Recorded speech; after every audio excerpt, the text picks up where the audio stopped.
ராஷ்டிரிய சேவா சங்கத்தின் நூற்றாண்டு விழாவை முன்னிட்டு கோவை மாநகர் மாவட்டத்தின் 100 வார்டுகளிலும் இந்து குடும்ப ஒற்றுமை திருவிழா இந்த மாதம் முழுவதும் மிக விமரிசையாக நடைபெற்று வருகிறது.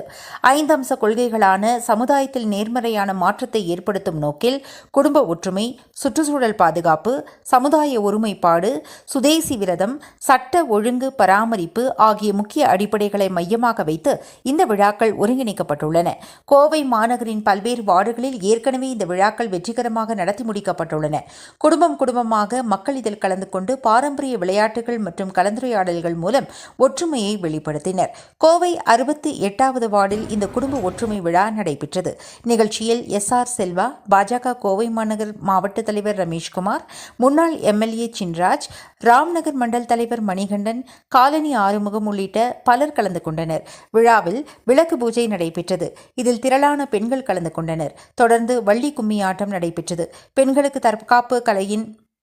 பெண்களுக்கு தற்காப்பு கலையின் அவசியத்தை வலியுறுத்தி கராத்தே, பெண் வீரர்கள் தற்காப்பு சாகசங்களை செய்து காட்டினர்.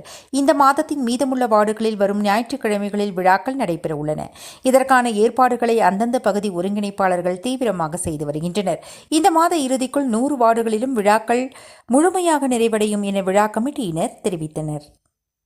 மேலும் வீடியோக்களை காண நவ் இந்தியா டைம்ஸ் யூடியூப் சேனலை சப்ஸ்கிரைப் பண்ணுங்க. பக்கத்துல இருக்க பெல் பட்டனை மறக்காம கிளிக் பண்ணுங்க.